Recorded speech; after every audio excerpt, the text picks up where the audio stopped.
Lecture de la Bible sainte. Nous lisons dans l'Ancien Testament le chapitre 5 de Lévitique.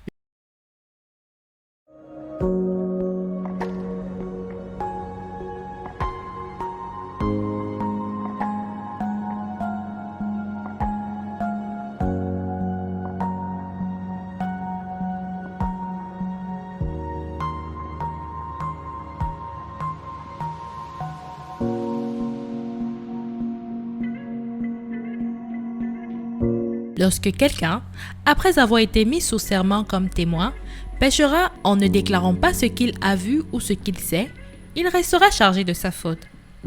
Lorsque quelqu'un, sans s'en apercevoir, touchera une chose souillée comme le cadavre d'un animal impur, que ce soit d'une bête sauvage ou domestique, ou bien d'un reptile, il deviendra lui-même impur et il se rendra coupable. Lorsque, sans y prendre garde, il touchera une souillure humaine quelconque et qu'il s'en aperçoive plus tard, il en sera coupable. Lorsque quelqu'un, parlant à la légère, jure de faire du mal ou du bien et que, ne l'ayant pas remarqué d'abord, il s'en aperçoive plus tard, il en sera coupable. Celui donc qui se rendra coupable de l'une de ces choses fera l'aveu de son péché. Puis, il offrira en sacrifice de culpabilité à l'Éternel pour le péché qu'il a commis, une femelle de menu bétail, une brebis ou une chèvre comme victime expiatoire. Et le sacrificateur fera pour lui l'expiation de son péché.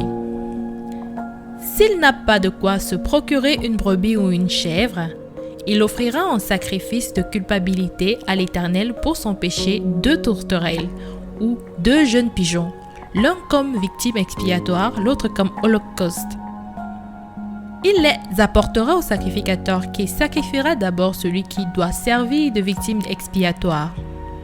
Le sacrificateur lui ouvrira la tête avec l'ongle près de la nuque, sans la séparer. Il fera sur un côté de l'autel l'expiation du sang de la victime expiatoire et le reste du sang sera exprimé au pied de l'autel. C'est un sacrifice d'expiation. Il fera de l'autre oiseau un holocauste, d'après les règles établies. C'est ainsi que le sacrificateur fera pour cet homme l'expiation du péché qu'il a commis, et il lui sera pardonné. S'il n'a pas de quoi se procurer 2 tourterelles ou 2 jeunes pigeons, il apportera en offrande pour son péché un 10e d'épha de fleur de farine, comme offrande d'expiation. Il ne mettra point d'huile dessus, et il n'ajoutera point d'encens, car c'est une offrande d'expiation. Il l'apportera au sacrificateur, et le sacrificateur en prendra une poignée comme souvenir, et il la brûlera sur l'autel, comme les offrandes consumées par le feu devant l'Éternel. C'est une offrande d'expiation. C'est ainsi que le sacrificateur fera pour cet homme l'expiation du péché qu'il a commis à l'égard de l'une de ces choses, et il lui sera pardonné. Ce qui restera de l'offrande sera pour le sacrificateur, comme dans l'offrande en don. L'Éternel parla à Moïse et dit : Lorsque quelqu'un commettra une infidélité et péchera involontairement à l'égard des choses consacrées à l'Éternel, il offrira en sacrifice de culpabilité à l'Éternel pour son péché un bélier sans défaut, prix du troupeau d'après ton estimation en cycle d'argent, selon le cycle du sanctuaire. Il donnera, en y ajoutant un 5e, la valeur de la chose dont il a frustré le sanctuaire, et il la remettra au sacrificateur.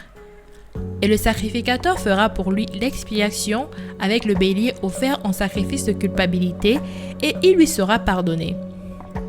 Lorsque quelqu'un péchera en faisant, sans le savoir, contre l'un des commandements de l'Éternel, des choses qui ne doivent point se faire, il se rendra coupable et sera chargé de sa faute. Il présentera au sacrificateur en sacrifice de culpabilité un bélier sans défaut, prix du troupeau d'après ton estimation. Et le sacrificateur fera pour lui l'expiation de la faute qu'il a commise sans le savoir, et il lui sera pardonné. C'est un sacrifice de culpabilité. Cet homme s'était rendu coupable envers l'Éternel. Surtout, n'oublie pas de t'abonner, cliquez sur la cloche de notification pour recevoir nos prochaines vidéos. Lecture de la Bible audio, lue par Larissa. Dis-moi en commentaire le passage que tu préfères et que nous puissions la méditer ensemble. Que Dieu te bénisse.